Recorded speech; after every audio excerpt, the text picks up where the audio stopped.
Hi, everyone, and welcome to the Neil Haley Show. You can check me out on Twitter at Total Tutor, Neil S. Haley, Facebook, LinkedIn Neil Haley, and Peter and my co-host Peter Elvidge. You could keep talking about all the other social media stuff, but go to neilhaley.com, right, Peter? Yeah, go to neilhaley.com. That's what I would say. Oh my gosh, and this guest is very, very interesting. I could ask sports questions to this guy, but he's written 2 phenomenal books. So I'm excited to welcome the program author George Guido. He's a reporter also for the Valley News Dispatch. George, thanks for coming on the show, and I appreciate you calling today. Well, great. Good to be with you. Absolutely, George. Now, again, tell us your background. Again, you've been a reporter for the Valley News Dispatch for X amount of years, and then later on you decided to write books. But tell us first of all a little bit about that, of your background. Right. I started actually covering high school football when I was in high school myself. I went to broadcasting school at night. I went to Borough High School in the daytime, and just happened to need somebody to fill out a cable TV crew to do a high school basketball broadcast in 1971, and jumped in on it. Was fortunate enough to be at the right place at the right time, and stayed with cable TV and a small town radio station, WKBA, in New Kensington up until 1988, at which point I wanted to make a move. You know how these companies from out of town come in and take over long-established companies. It didn't quite like the company that had taken over the radio and the cable TV in New Kensington, and I knew the Valley News Dispatch was looking for somebody to cover local stuff and that sort of thing. In the fall of 1988, I jumped aboard with the Valley News Dispatch and have been there ever since in various roles, but more than anything else, covering high school sports. Interesting, George. And then you got the writing bug, right? As a writer, but a writing bug to finally write books, correct?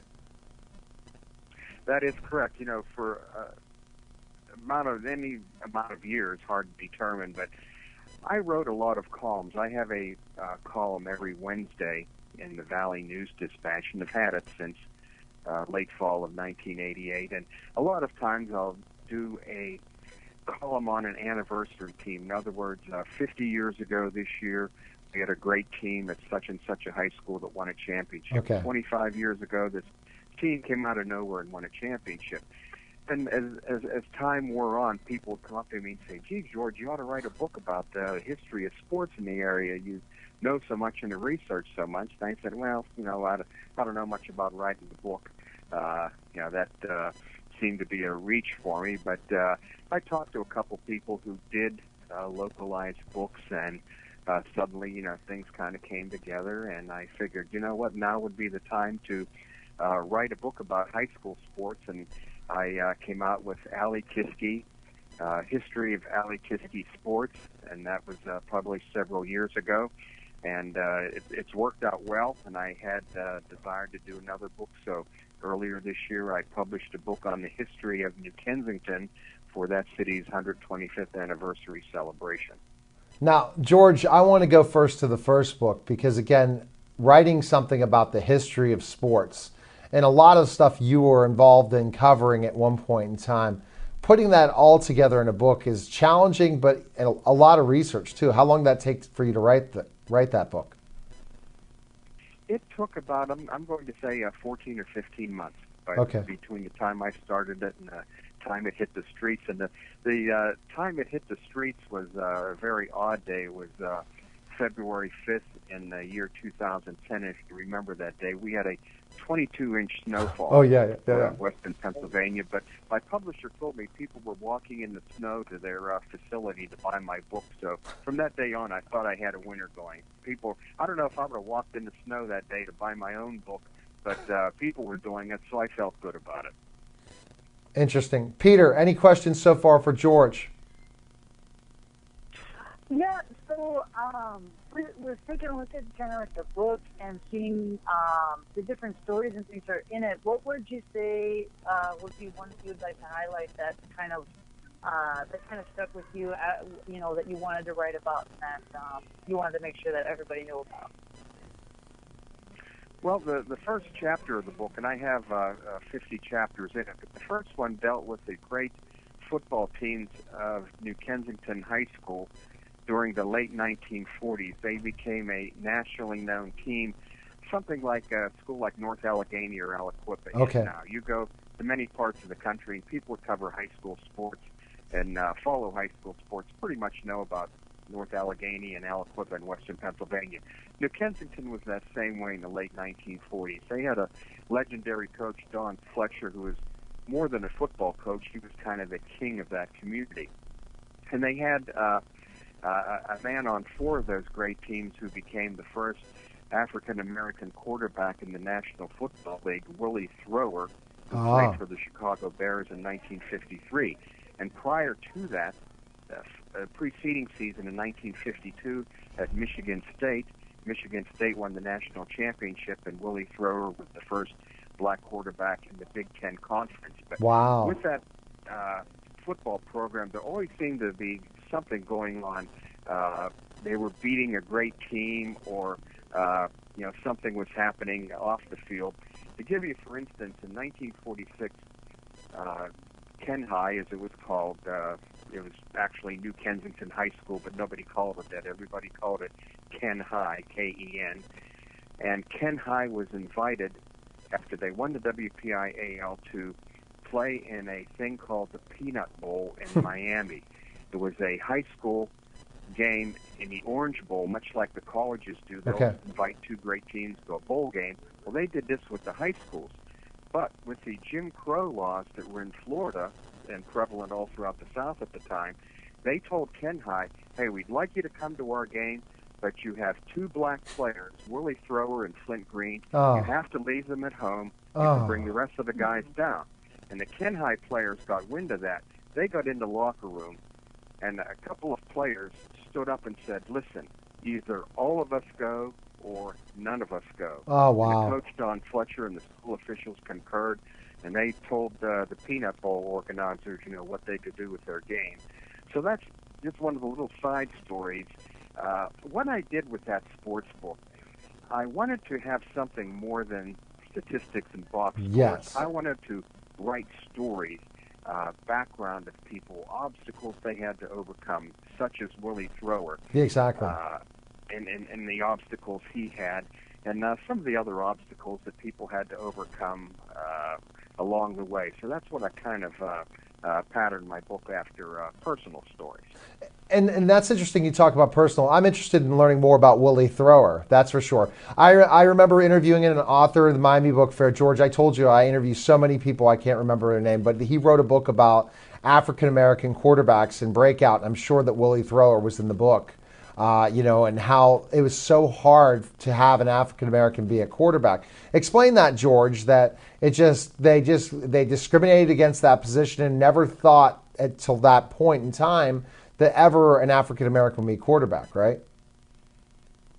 Right. They thought a lot of times in football that the quarterbacks and the centers, didn't have the, come right out and say, didn't have the mental capacity to perform well. And then again, being the glamour positions, they did not want to see a person of color be in the glamour positions and be celebrated.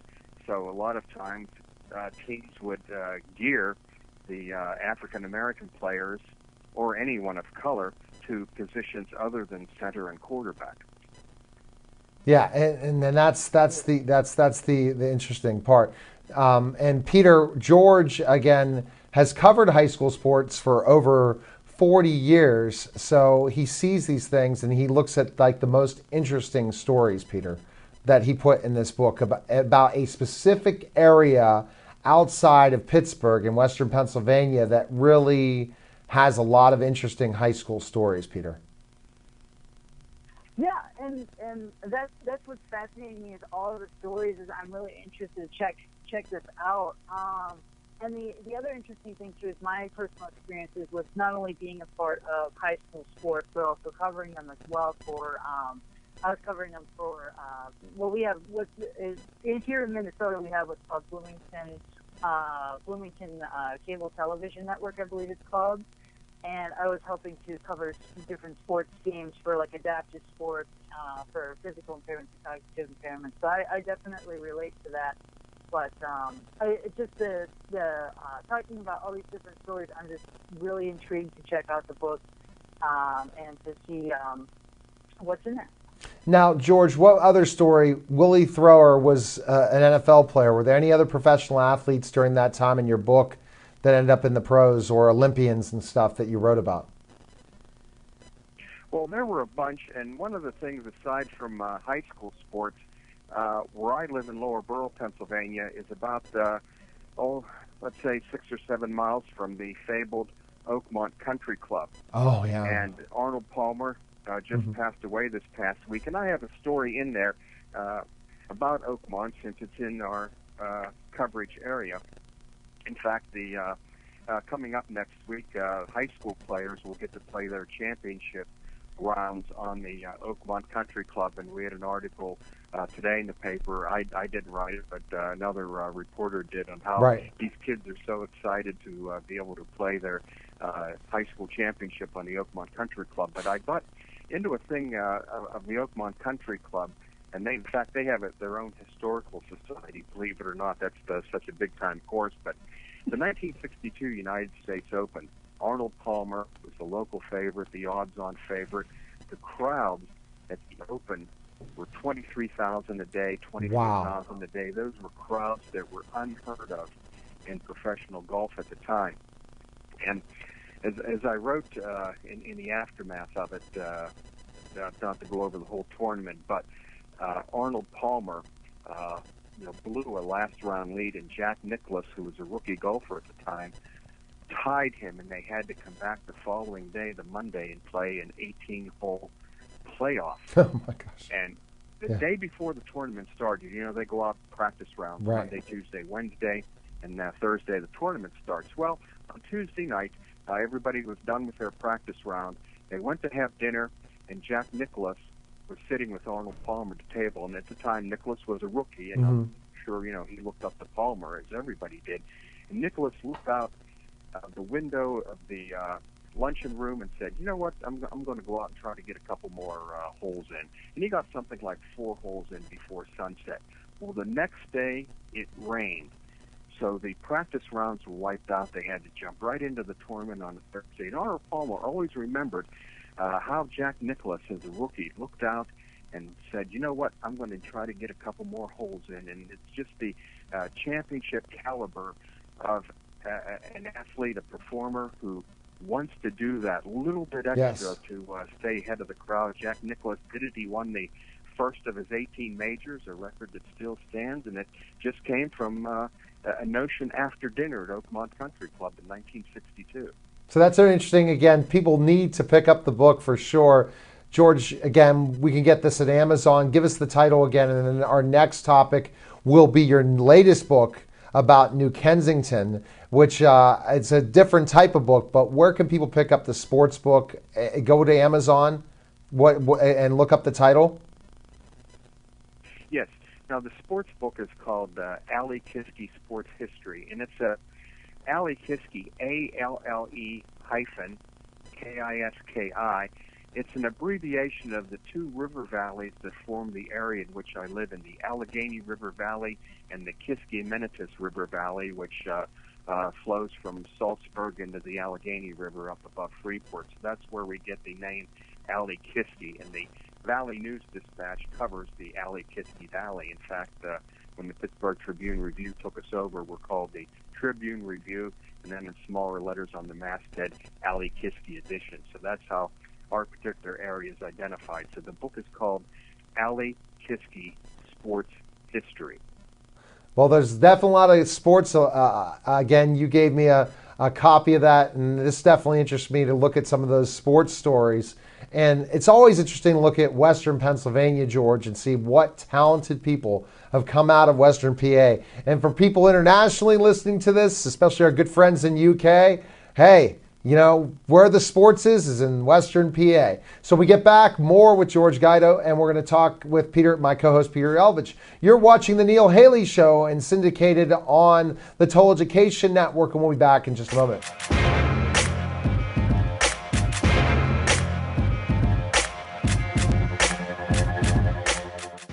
One of the things we do at BPTV is encourage our producers to film on location. Not only does shooting on location give our producers the opportunity to take advantage of their subject matter, filming in different locations gives each program its own distinct flavor. This also helps anyone who's flipping through the channels avoid confusion when they turn on BPTV. With around 500 programs produced at BPTV each year, the last thing we want people to think is that we're only broadcasting one program. So, you need to come into BPTV to pitch your TV show, but in terms of where you actually end up taping your show, the sky's the limit.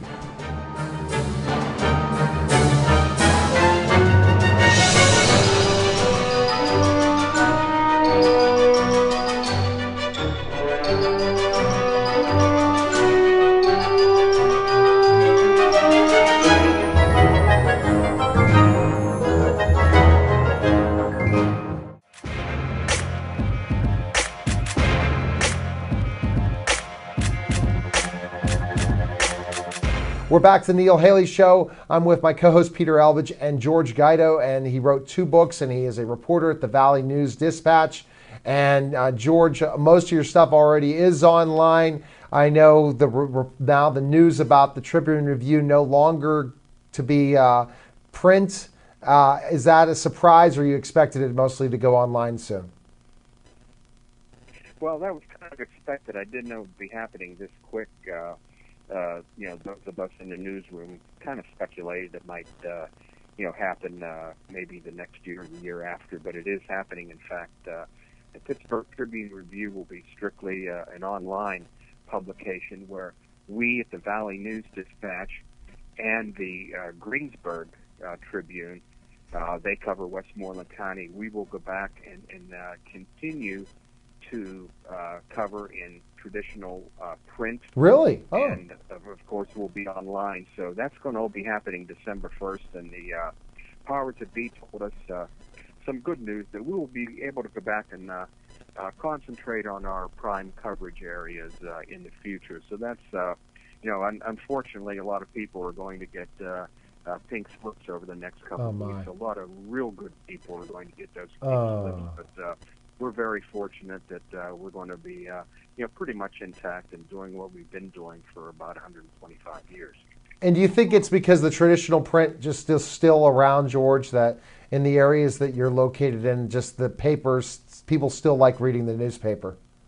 That's got to be one. Well, we get a lot of feedback from people, and I live in an area, and I'm sure you and your listeners know that Allegheny County is something like has the second oldest average age of any county in the country.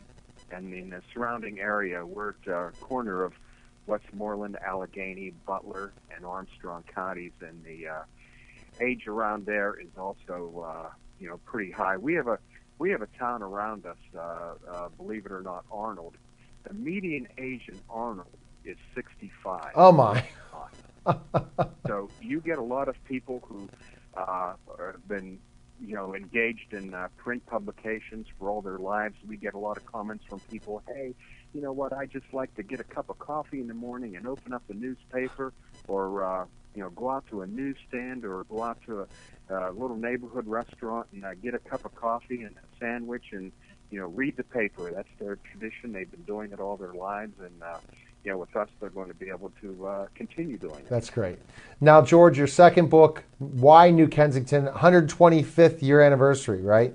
Correct? Right.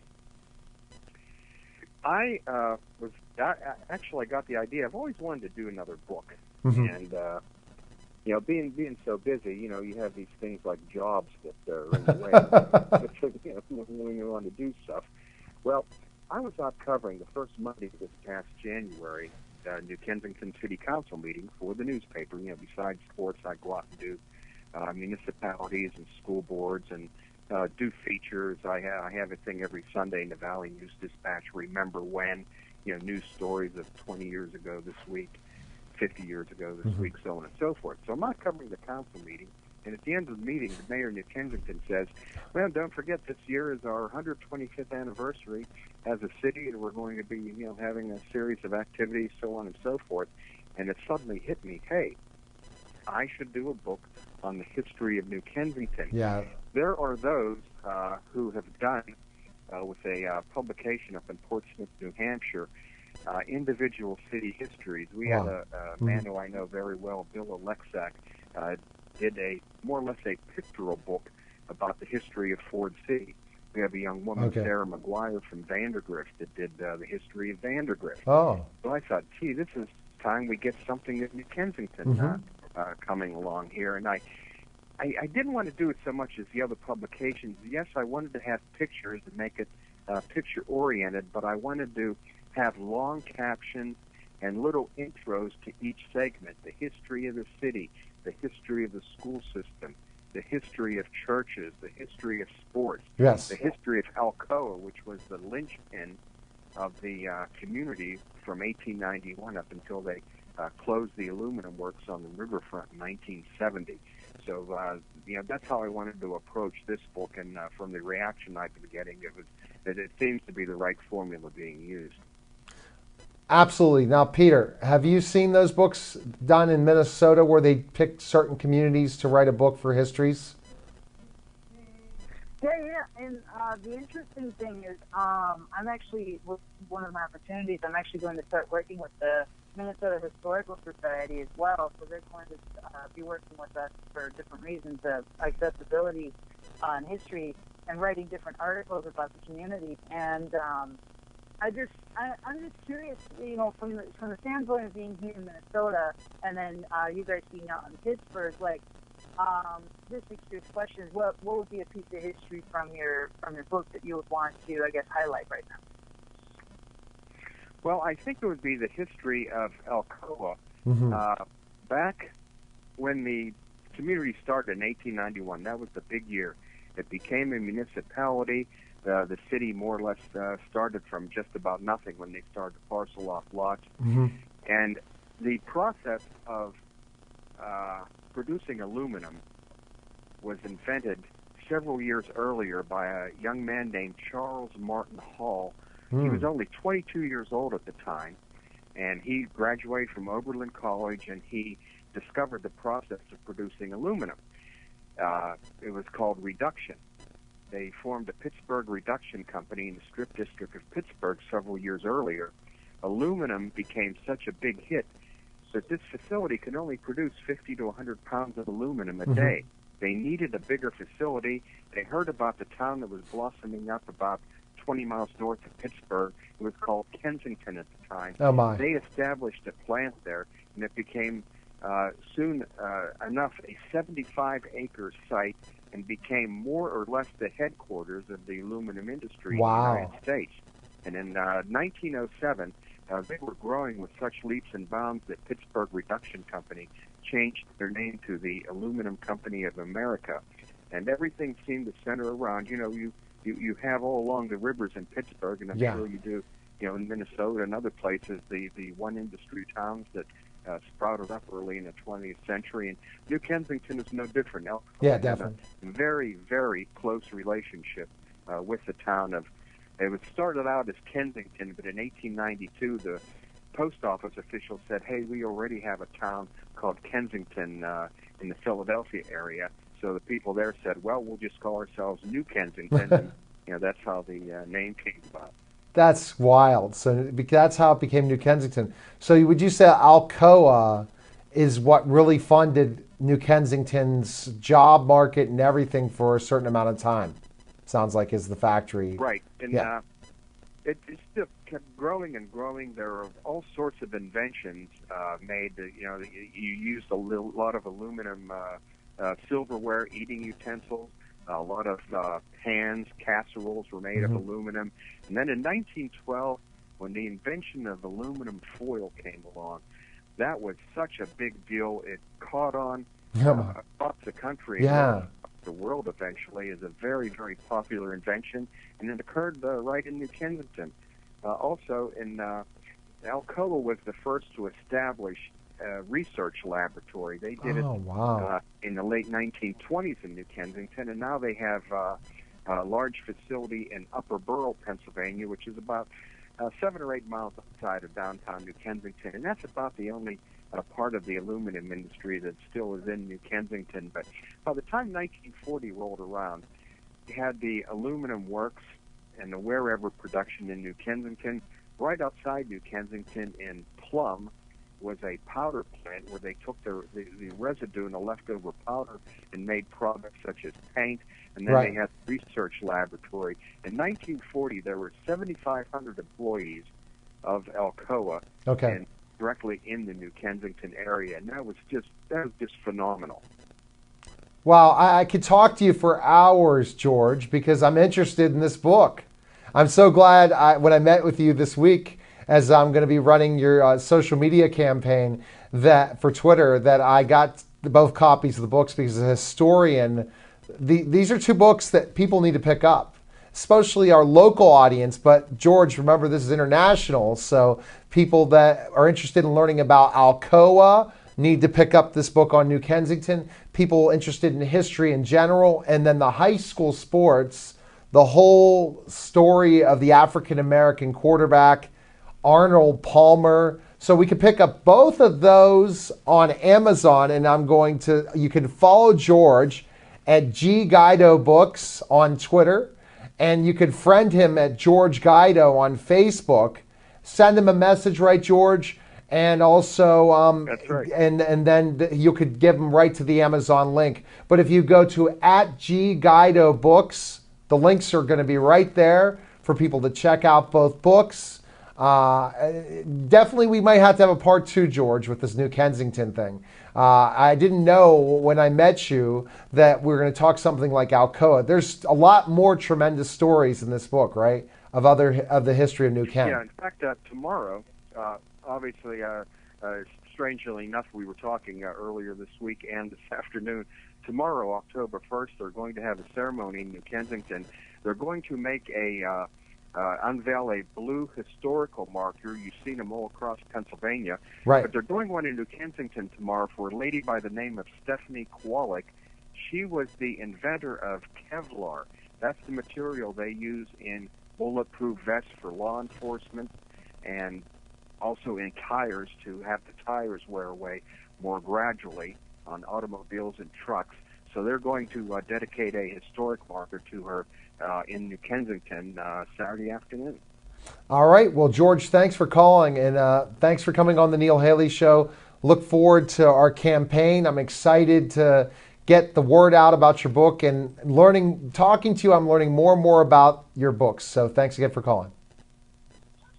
Hey, appreciate you having me on. All right, take care, George. Okay, bye-bye. All right, that was the Neil Haley Show, guys. Take care. We're going to be live on radio in about 2 minutes, but we'll see you next week on the Neil Haley Show. Take care, everyone.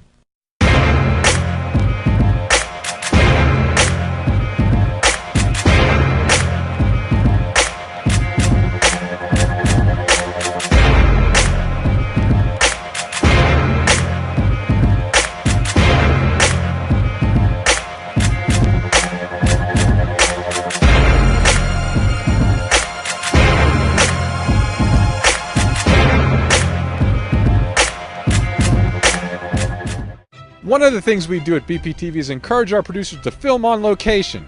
Not only does shooting on location give our producers the opportunity to take advantage of their subject matter, filming in different locations gives each program its own distinct flavor. This also helps anyone who's flipping through the channels avoid confusion when they turn on BPTV. With around 500 programs produced at BPTV each year, the last thing we want people to think is that we're only broadcasting one program. So, you need to come into BPTV to pitch your TV show, but in terms of where you actually end up taping your show, the sky's the limit.